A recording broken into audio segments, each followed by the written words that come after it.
Hello there, and welcome to The Wizard and the Bruiser. I'm the Wizard, Jake Young. And I'm the Bruiser, Holden McNeely, and I'm wearing a cape today. Watch out, he's got things hidden in there, tiny knives. Ooh, I've got a bag that's got an infinity storage space in it. I'm pulling out a big fun axe, and I'm pulling out all my ex-girlfriends. Why'd you have to do me like that? Why'd you have to do me like that, Martha? It sounds like the only thing you're holding in that bag is regrets. We're doing an episode that is going to be not just educational, but entertaining. Edutainment. Edutainmental. Let's just imagine that like it's kind of like a snowy day at school. Half the class didn't show up. Your teacher doesn't give a fuck. And rolling in on that combination TV VCR cart comes your good old friend. Hit it. Bill Nye the Science Guy. Oh yeah. We ain't picking up a book today. Word to your whole mother. Bill. Science. Yeah. Half the class is like lighting up joints already, and the other half, my friends in the front row and I, are just going, oh boy. Lost my virginity to this song, by the way, when I was 27 years old. We are going to be talking about the influential science guy, Bill Sanford Nye. Bill Sanford Nye, born on November 27th, 1955 in Washington, D.C. to some smart motherfuckers. To some smart and really weird motherfuckers. Jacqueline was a code breaker during World War II. That was Bill Nye's mother. In college, she was a very talented mathematician and was... tapped to as part of this kind of like secretive girls' club of high-achieving female mathematicians. Oh, what? Yeah, cryptography. Like this was high-tech, highly advanced work that needed to be done, and they just kind of like had a gals' club of highly confidential, we will fucking murder you if you tell anyone what you do. Code breaking, like Enigma code, that kind of level of advanced code breaking. Meanwhile, Edwin Darby Ned Nye, say that 80 times fast. Fun story about Edwin Nye that Bill Nye likes to talk about is how he was going to law school when he was a young man and didn't really care for it. He was kind of a freewheeling guy, and so he joined a naval contractor that sent him to Wake Island. And in 1941, the Japanese attacked him. That's right. He was a Japanese prisoner of war, and he had no electricity, and that led him to become a sundial enthusiast, which I feel like is very bizarre. I think I would become a play Russian roulette enthusiast or something like that. Now, Marcus, I know you're not a big fan of Bill Nye. I know this, you're going to be learning a lot, but just fun fact about Bill Nye's dad, he was a Japanese prisoner of war held in Imperial occupied China for 4 years. Now, Marcus, do you know if Imperial occupied China in World War II was a fun place to be? Was he near a little old town called Nanking? Yes. Ooh, bad town. Probably one of the worst towns in the entire world in World War II, and that's saying something. So, Edwin returned to his love, Jacqueline, and the two got married and had a baby. Had sex. They had filthy, dirty marital sex. And when talking about his parents, Bill Nye will talk about his dad's almost monomaniacal enthusiasm for sundials. He will talk about how much he admires his mother's hard work and math skills and the lessons that she taught him as a young man, and also how atrociously angry their marriage was. Yelling and fighting, fighting and yelling. I actually didn't know that, Jake. They were super pissy at each other all the time. He does not speak highly of his parents' marriage, although he speaks highly of his parents, and for that reason, he was kind of a single guy to this day. Let me guess, it went something like this. I want to break some codes. I want to work on a sundial. Codes, sundial, codes, sundial. Smack.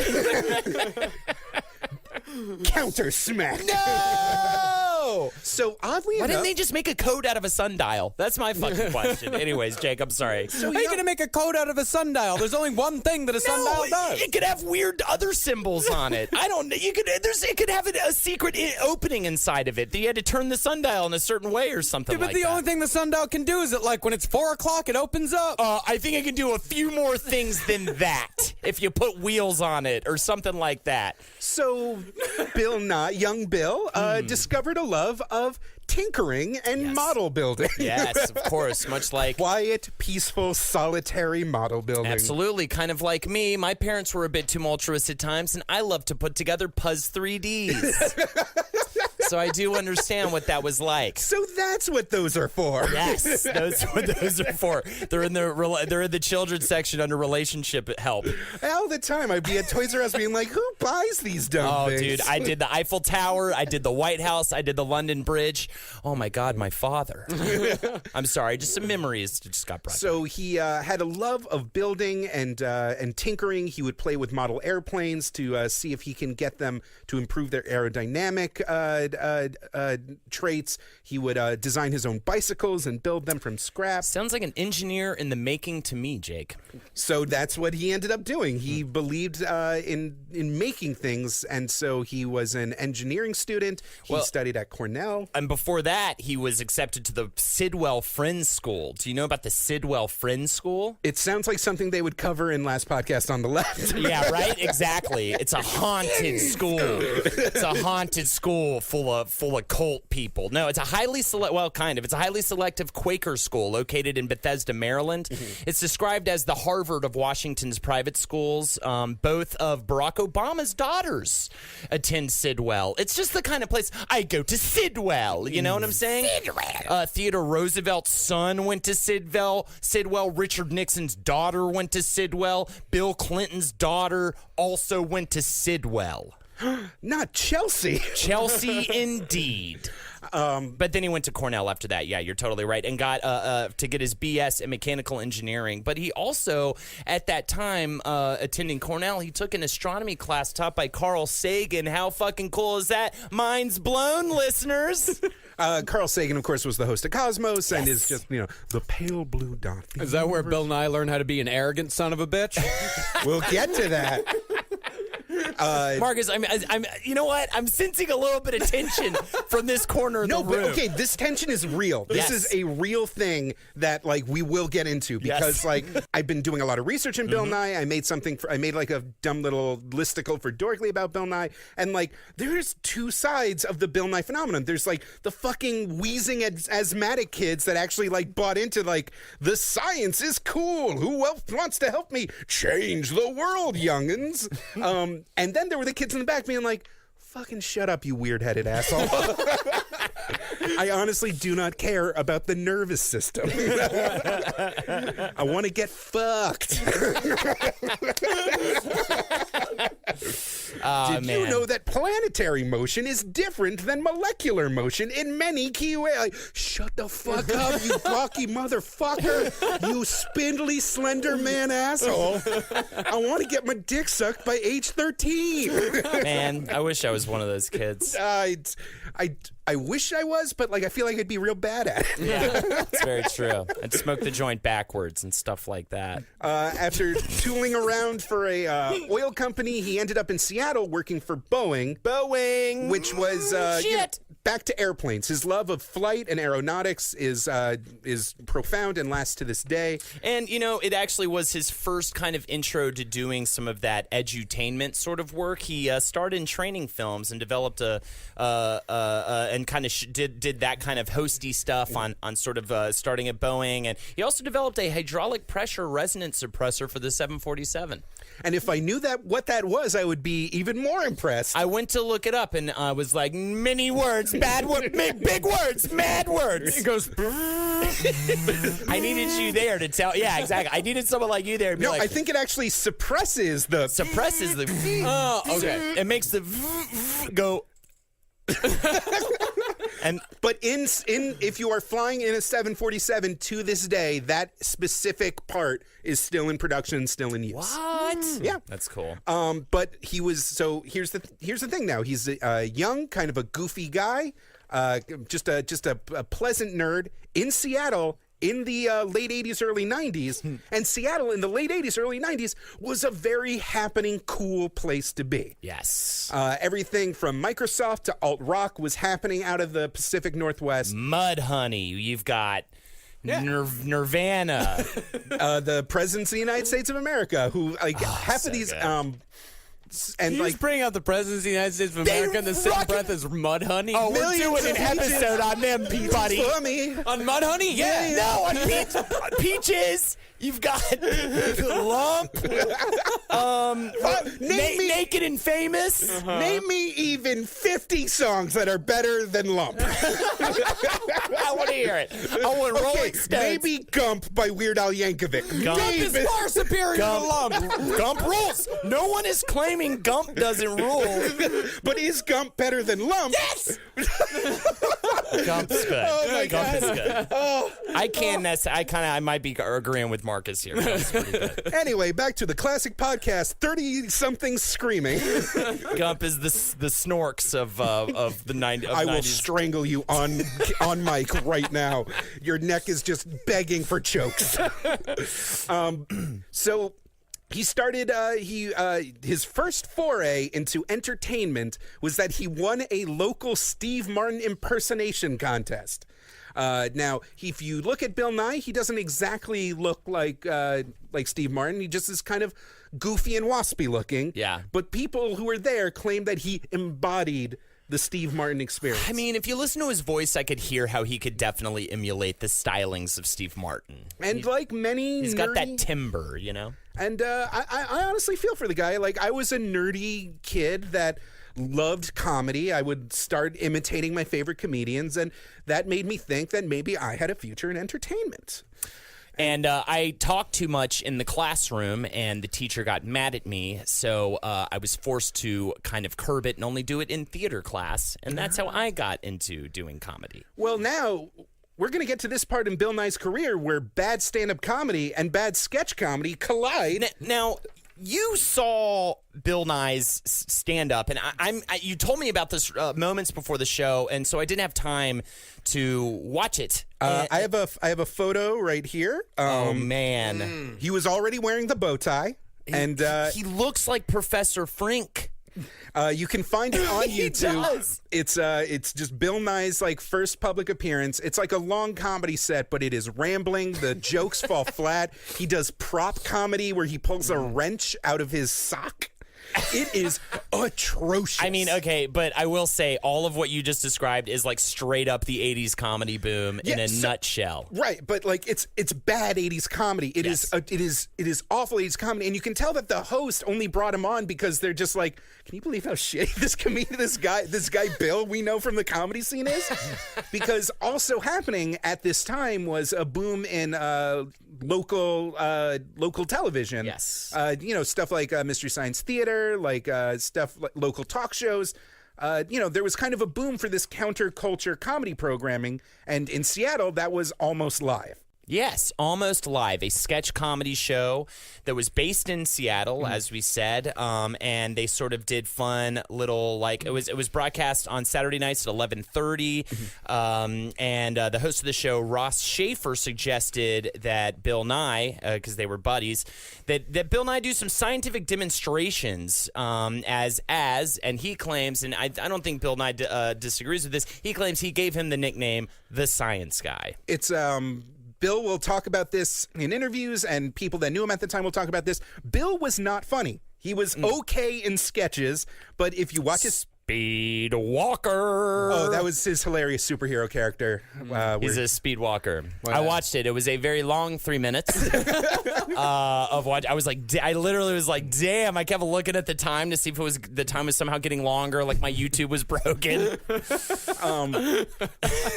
Also at this time, while he was trying to break into stand-up and working at Boeing, and hanging out with the Almost Live crew, because he was also doing live science demonstrations at the local science museum. Now, Marcus, did you grow up with like a local science museum or a kid's science museum? Yeah, the Grace Museum. It was about an hour away in Abilene. It was actually pretty awesome. Tesla coils and like all these weird Yeah. I love that In shit. Charlotte, we had Discovery Place, and I loved going to Discovery Place. The Liberty Science Center in New York, the Boston Science Museum, I remember visiting as a kid, and they have the world's largest Van de Graaff generator, which are these huge, like, bulbous, titty-looking metal spheres that discharge millions of volts of electricity. Oh, yeah. And in this big demonstration, this twerpy teenager raised himself in a brass cage and, like, held his hands to the cage and let the lightning strike the cage, and he came out fine, because of a specific effect where electricity flows around a metal object, not inside of it. And it blew my mind. I love this shit. Yeah, you touch the ball and your hair sticks straight up. Yeah. And that's like better than magic shows, better than clowns. Like this. Well, clowns. Unless I am learning that juggler is bullshit. So Bill had he was good at these science presentations, and there was a gap in the Almost Live programming. And even though Bill wasn't the funniest guy around, they were like, "Hey, do one of your demonstrations on the show." And he did it, and people liked it. Yeah. People fucking love science demonstrations. Absolutely, especially when they're done in an entertaining way, because it's like if you can do it even slightly comically, you know? I mean, I would almost argue it's almost like a comedy song. Like, it only has to be kind of funny. If the song sounds good, it's like doubly entertaining for a lot of audiences, you know? You've just got multiple layers at once. Oh, you got a beaker full of liquid nitrogen? You have my attention. Yeah, exactly. Exactly. And the segment was a hit. And from there, the segment kept appearing. And from that notoriety, he got cast in, this is like the weirdest part of his resume, Back to the Future, the animated series? Back to the Future, the animated series. Yes, I watched some. You can watch some clips on YouTube. It was some little live action segments that he did with Doc Brown, played by Christopher Lloyd. They would work together in these little segments where they would do science demonstrations together. It's clear that Christopher Lloyd like recorded all of his parts in a separate like set all totally. at once, and then they got Bill Nye to at a separate, much shittier set just silently do the demonstrations. And they were incredibly popular. This ran from 1991 to 1993, and this is what spurned the thing that we all know and love, the show that will now stand the test of time for the children who don't have to get taught by the teacher that day. Beekman's World. What? Shit, I'm sorry. I meant Bill Nye the Science Guy. Yeah, Linda, thank you for letting me lose my virginity to you at age 27.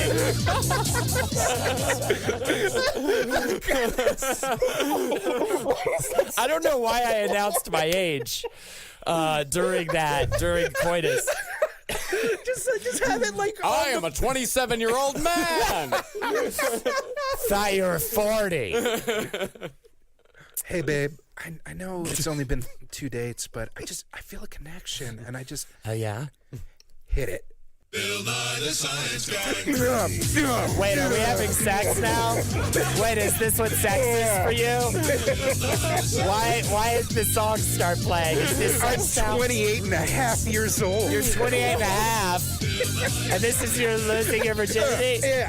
That's not, if you think that's 69ing, that is not 69ing. Touch my knees. No, absolutely not. From 1993 to 1998, Bill Nye the Science Guy aired on PBS as a half-an-hour-long program. Of course, he had his classic blue lab coat and bow tie. That's the Bill Nye way. Man, this show ran for 100 episodes, all centered around each one a different topic relating to science. And in addition to hosting, he was the head writer and producer for the show, and it was all filmed in the Seattle area. That's true. In fact, one of the things this show did differently is because before that it was Mr. Wizard, is he spoke directly to a kid's audience, but instead of just doing little demonstrations and little like single topic vignettes, every episode is very repetitive. It would hammer home very specific fundamental science lessons, whether it's how light behaves in a spectrum, or how I watched an episode on YouTube about invertebrates and how they differ from spinal corded animals. But each demonstration and each skit would build on each other. Yes, and you'll love this list of this is the 90s. The many guest appearances included Siskel and Ebert, Bob Ross, Sinbad, Mudhoney, and Samuel L. Jackson. You forgot the President of the United States of America that also appeared on the show. What? Yeah, but Mudhoney. She's lump. She's lump. She's lump. She might be dead. And this Yeah, is the Mudhoney comes in, fuck me, I'm stiff. actually, they did a cover of the Bill Nye theme song. It's very catchy. What? Yeah. So How many times do I got to do that this show? What? It's my new tagline. we should just have a soundboard for you for like a. What? Yeah, exactly. That'd be amazing if the Wizard and the Bruiser like slowly became a bad morning zoo show with each iteration. And then we do a Wizard and the Bruiser on the Wizard and the Bruiser's transformation from an informational show about nerd culture to a morning zoo show. Now, this is the 90s, Full so circle. tell me what you think about like really like weird quick cutaways and like black and white distorted footage. How do you feel about really shitty pop culture parodies? How do you feel about rap segments? I mean, all those sound like my childhood to me, and they all sound, they all sound like making science groovy and cool for a younger generation. This is part of the Bill Nye divide because while we were watching that and going like, oh, cool, they're rapping about water vapor. The actual cool kids are like, I swear to God, if you shoved a nail gun up my dick hole, I would thank you. I think, like now that I think about it, because I do remember, and let's mention it too. I mean, Mr. Wizard, right? I think that was probably the first sort of science informational show that was dedicated to it. That was like a thing that I actually was into watching at all. And I do remember, like, and I wasn't into Beekman's World, which one of the writers of Bill Nye also wrote for Beekman's They're World. very similar in like that fast cut style and that kind of like. For some reason, Beekman's World was just a little too like goofy for me, a little too cartoony for me. But Bill Nye I actually was like, it would come on. I remember when it first started coming on, I was like, oh, fuck this. I don't want to watch a show about science. I want to watch Ninja Turtles duke it out with a brain. And then the more I was sort of watching it, I gave it a little bit of a shot, and I actually did find myself enjoying it and would actually look forward to it coming on. That is another thing is Bill Nye was usually the bridge in syndication from cartoons to just boring grown-up stuff. Golf. Golf reruns of Dude, that's All in the Welcome Family. to the next Sandcastle Building Championship. That's The right. world I remember preview. I remember it being kind of a bummer because that it was a mark of Saturday morning cartoons like almost being over, and that kind of stuff. And almost every episode, with a few exceptions, would end on a hilarious science-based song parody. Marcus, Holden, I prepared a little game segment. I'm going to tell you the parody song and parody artist, and you're going to tell me what lesson they were going to be teaching you in the song. Okay. Smells Like Air Pressure by Nirvana. Losing your virginity at age 27. No, I'm sorry. The answer is aerodynamics. What about Bill's Got Boat from Sure Floats a Lot? Buoyancy. It was buoyancy. Whoa! Well done. Specifically the word buoyancy? Mm-hmm. Man, I'm going to suck at this game. Go on. Let's Talk About Stress by Stress and Tension. Breaking points. Filthy massages. I'm sorry. The answer was structural engineering. What about It's the Food Web by Food Webby Web? Food triangle. Yeah, I would Pyramid. Food pyramid. Food pyramid. I'm going to say the ecosystem. Food Web. Yeah, it's all the same. And this one is a nice Morrissey parody. Ooh. This one's a little physics lesson. If this one's an audio puzzle. Okay. Yeah. Being a closeted teenager. Kinetic energy. This isn't bad. Yeah, it's Yeah, pretty good. it's pretty good. This is the actually best pretty one. good. Rule of thermodynamics. You had it on kinetic energy, Kinetic energy. momentum, and inertia. There you go. The faster you push me, the farther I'll get. Okay, yeah, I really like this. I mean, I think you just really like Morrissey. I do like Morrissey. I'm a fan. Yeah, I'm just gonna go home and listen to some Morrissey after this. Yeah, definitely. I mean, I don't like the person, but I like the music. The music is wonderful. Name one thing Morrissey actually taught you that Bill Nye didn't. Meat is murder. Actually, I'm pretty sure Bill Nye's also a vegetarian, but yes. And it's a crash test dummy that's in the video. It's very clever. Oh, that's cool. Clever is a word I Oh, would crash test dummies. Yeah, we can do a whole episode on that. We could do half of one. We'll have to do like a two-parter, like them and like a super drag. We'll do a two-parter or a one-parter that is two different subjects because they wouldn't fill up a whole episode. So you're not going to buy Bill Nye the Science Guy action figures. Maybe you can get like a T-shirt with his, again, just terrifyingly abnormal head. Yes. Just not the normal head shape. Not the standard shape. It of is the head. both flat yet jagged Yes. yet big. It's just weird. It's a weird big It's like head. it's like an H.P. Lovecraft when they go to places where like the physics don't make sense. You know, that's like going to his head. Yeah. Like you see it in every different possible way. It never quite makes earthly sense. But you could buy the CD-ROM adventure game for Windows, Yes. Bill Nye Stop the Rock. Stop the Rock, which was a show. What you're on a spaceship, right? Or you no, an asteroid's headed towards you. It's Isn't an that what it is? asteroid is headed towards you, but for again, because this is a fun kids game, the AI responsible for the asteroid deflection system has gone rogue, and you need to answer a bunch of riddles in Bill Nye's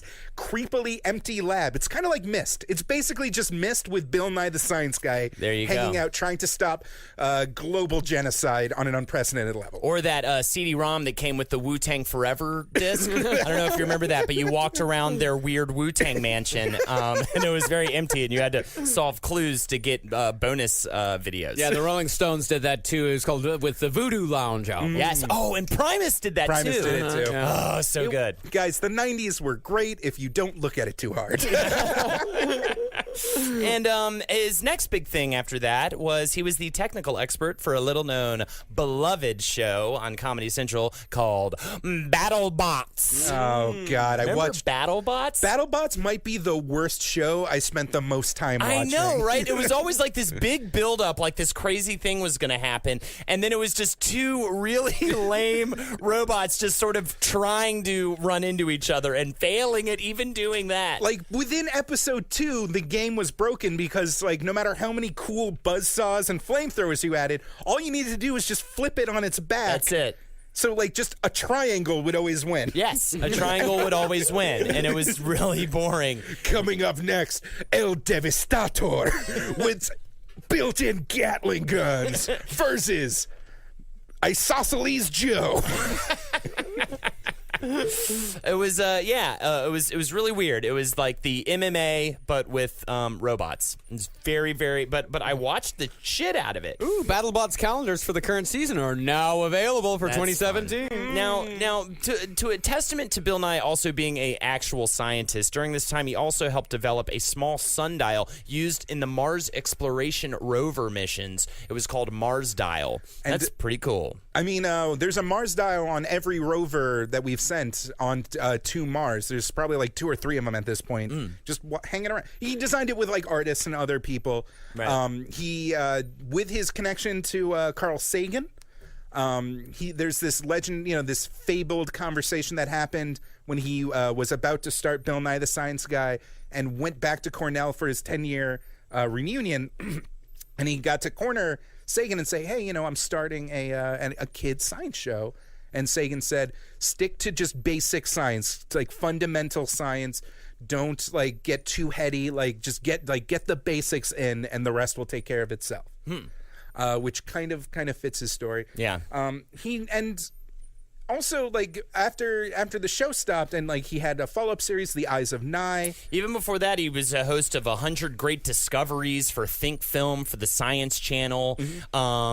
Great Inventions with Bill Nye on the Discovery Channel. Just all those like little series that came out. And then, yes, The Eyes of Nye aired on public television in 2005. It had 13 episodes. And to be honest with you, this was the one thing when I was kind of doing this research for this show that I was like, this is kind of good. Yeah. And kind of really overlooked and totally underrated. It had a hard time getting out there. It aired on public television, but I think they were going for a PBS show, and PBS wanted more kind of serious science shows. This was another comedy science show, but for adults. Yeah. That did a lot of parodying of the sort of modern journalistic incorporation of science, and I think that was really cool. Like, they really ripped apart different elements of the way science is represented in journalism. They had a parody of a Larry King show with a deep voice senator that flip-flops between each question answering about science.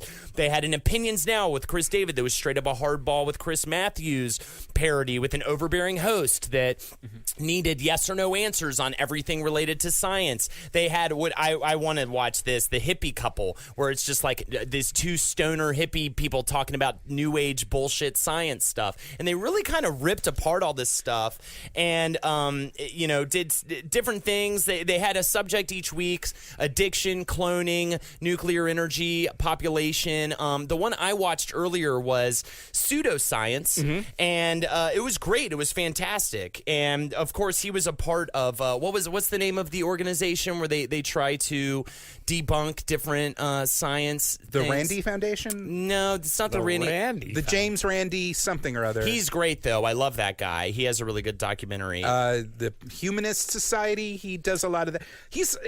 Okay. So let's get into this part of Bill Nye. He's a member of all these like very highfalutin. The Planetary Society. Oh, the Planetary Society is amazing. Different. Yeah, that's Carl Sagan's old thing. They are currently building up funding and plans to launch the first like functioning solar sail, which is the idea of like spaceship propulsion, where you just have a giant mirrored foil that the light particles will, without expending any fuel, just push to eventually the speed of light. I found it. The Committee for Skeptical Inquiry. Yeah. There it is, a nonprofit to promote scientific inquiry and critical investigation. So he does a lot of work at these like conferences at like the Humanist Foundation or like TED Talks, and he hangs out with a lot of rich people, and like he keeps showing up on CNN telling people to just recycle more, for fuck's sake. I saw fucking him garbage people. I saw one of his hearings he did about educating for children. It's really cool too. He did a guest appearance on the TV show Numbers, which was an American crime drama. Not only TV an series. appearance, according to the creators of Numbers. Yes. He influenced the actual creation of the show because they attended a lecture that he gave in 1990 about getting children excited about math. So this is a TV show where you've got an FBI investigator that is brothers with this math prodigy / professor at a college, and they team up to solve crimes using mathematics. It aired on CBS from 2005 to 2010. It had a really successful run, and it's a really noble, really cool effort, and it's really awesome that was another one of those things I learned about Bill Nye that I really appreciate. I think that's super, super fucking cool. So the next time you get a weird gay panic boner from David Boreanaz's impossibly handsome face, think to yourself, thanks, Bill Nye. Yeah, one of the last things I want to mention is, he had a debate with creationist Ken Ham at the Creation Museum. Ken Ham, a big creationist. That happened in February 2014. A lot of people had a lot of mixed reviews about that debate. They felt like he was going just for kind of a look at me grab, and some people said he was made to look foolish by the person who should have been made to look foolish, the creationist. From that, though, came a book called Undeniable Evolution and the Science of Creation that is quite appreciated. That's a Bill Nye written book where he really does his best to debunk all of these creationist theories and provide an overview of evolutionary theories, and it's did quite well. Weird side fact. Do you know that Amazon show Mozart in the Jungle that you don't watch and none of your friends watch? No.